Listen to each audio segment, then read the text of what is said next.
रात को 2:30 बजे शशिकांत के मोबाइल की घंटी बजी और नींद में ही उसने वो फ़ोन उठाया। सामने से उसे उसके फैक्ट्री के सिक्योरिटी हेड राहुल की आवाज़ आई। वह काफ़ी डरा हुआ था और सिर्फ 3 ही लफ्ज़ बोल पाया, फैक्ट्री, भूत और आत्मा। उसके बाद एक दर्द भरी चीख के साथ कॉल कट गया। शशिकांत की नींद पल भर में ही उड़ गई। उसे समझ नहीं आ रहा था कि अब क्या करूं। बचपन में ही उसकी माँ उसे जन्म देते वक्त गुजर गई। उसके बाद उसके पिताजी ने उसे पढ़ाई के लिए विदेश भेज दिया था और अब पिताजी की मौत के बाद बस 1 दिन पहले ही उसने विरासत में मिली फैक्ट्री की जिम्मेदारी संभाली थी। उस फ़ोन के बाद उसने फैक्ट्री के मैनेजर विश्वास को फ़ोन लगा के फैक्ट्री पर बुलाया और ख़ुद भी फैक्ट्री की ओर निकल पड़ा।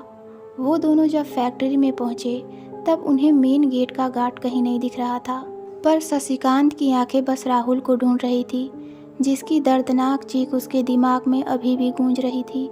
शशिकांत ने विश्वास को कहा कि तुम पुलिस को कॉल करो और फैक्ट्री के आगे वाले हिस्से को देखो, तब तक मैं गोदाम को चेक करता हूँ। जब शशिकांत गोदाम में पहुँचा तब उसने देखा कि वहाँ पर राहुल ज़मीन पर पड़ा शांत है, लेकिन उसकी सांस अभी भी चल रही थी, पर शरीर से कोई हलचल नहीं कर पा रहा था, मानो उसने कोई भयानक चीज़ देख ली हो। उसी वक्त शशिकांत ने एक और दर्द भरी चीख सुनी, जिससे उसका कलेजा कांप उठा। वह चीख थी मैनेजर विश्वास की। शशिकांत ने सर पर दौड़ लगाई और फैक्ट्री में जाकर देखा, तब डरा हुआ विश्वास बाथरूम के एक कोने में बैठ के रो रहा था और बार बार एक ही लाइन बोल रहा था, वह वापस आ गई है, वह वापस आ गई है, अब वो किसी को नहीं छोड़ेगी, सब मरेंगे। वह मानसिक संतुलन खो बैठा था। तब तक एम्बुलेंस और पुलिस आ चुकी थी। शशिकांत ने पुलिस के आने के बाद उनको अपना बयान दिया और घर के लिए रवाना हो गया, पर जाते वक्त उसे एक बात महसूस हो रही थी कि वह अकेला नहीं है, कोई तो उसके साथ चल रहा है। और वो जब कार के पास पहुंचा तब कार का एक दरवाज़ा खुला था। उसे अच्छी तरह से याद था कि उसने कार के सभी दरवाजे लॉक किए थे। शशिकांत को कार चलाते वक्त कार की पिछली सीट पर किसी के होने का एहसास होने लगा। उसी वक्त उसे पुलिस निरीक्षक का कॉल आया कि विश्वास की एम्बुलेंस में ही रहस्यमय तरीके से दम घुटने से मौत हो गई और राहुल ने भी होश में आने के बाद एम्बुलेंस में ही एक कांच के टुकड़े से खुद का गला काट लिया। इस तरह की एक के बाद एक मौत की खबरों से उसका सिर दर्द से फटा जा रहा था।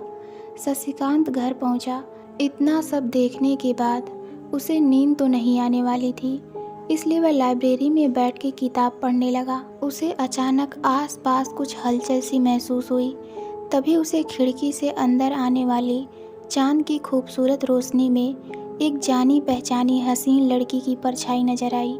शशिकांत को पता नहीं क्यों, पर उस परछाई से डर नहीं लग रहा था। वह लड़की बोली, कैसे हो शशि? शशिकांत हकलाते हुए बोला, कौन हो तुम और मेरा पीछा क्यों कर रही हो? मैंने तुम्हारा क्या बिगाड़ा है? वह बोली, मैं वही हूँ जिसके साथ तुम्हारी बचपन की कुछ सुनहरी यादें हैं, जिसके साथ तुम स्कूल जाया करते थे, पूरा दिन हम साथ बिताया करते थे। क्या तुम मुझे भूल गए? फिर शशिकांत के जुबान पर उसका नाम आया, स्वाति तुम? और तुम्हारी ये हालत किसने की? फिर स्वाति अपनी कहानी बताई। वह बोली, मेरे पिताजी तुम्हारे पिताजी के फैक्ट्री में काम करते थे।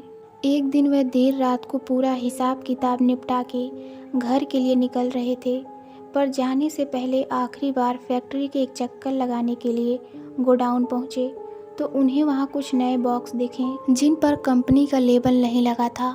उन्होंने वह खोल के देखा तो उसमें अफीम और नशीले पदार्थ थे। किसी की आवाज़ सुन के वह वहीं छुप गए तो वहाँ तुम्हारे पापा और कंपनी के डायरेक्टर आए। तब मेरे पिताजी को पता चला कि कंपनी में ड्रग्स का काला कारोबार होता है। उन्होंने पिताजी को उस रात पकड़ लिया और मार के कंपनी के पिछले गोदाम में दफना दिया। मरने से पहले मेरे पापा ने ये बात मुझे फ़ोन में बता दी थी और जब मैं पुलिस को लेकर कंपनी में पहुंची तो पुलिस वाले भी उनके साथ मिले हुए थे। उन्होंने मुझे भी मारकर ज़मीन में दफना दिया जहां मेरे पापा को दफनाया था। और आज मैंने और पिताजी ने सबको ख़त्म करके बदला पूरा कर लिया है, पर हमारी आत्मा को मुक्ति नहीं मिल सकती क्योंकि मेरे 6 साल का छोटा भाई विशाल का इस दुनिया में अब कोई नहीं है। वो अनाथालय में दिन काट रहा है, इसलिए मैं मदद के लिए तुम्हारे पास आई हूँ, क्योंकि मैं जानती हूँ तुम एक अच्छे इंसान हो। शशिकांत ने कहा कि मैं मेरे पिताजी की गलती कभी सुधार नहीं सकता, पर हमारी बचपन की दोस्ती के खातिर मैं तुम्हारे छोटे भाई की जिम्मेदारी स्वीकार करता हूँ, और मैं तुम्हें वादा करता हूँ मैं तुम्हारे भाई को पढ़ा लिखा कर एक अच्छा इंसान बनाऊँगा। उसके बाद स्वाति और उसके पिताजी की आत्मा को मुक्ति मिल गई। दूसरे ही दिन शशिकांत ने कंपनी के सारे गलत बिजनेस बंद करवा दिए और उस अनाथालय से विशाल को गोद ले लिया।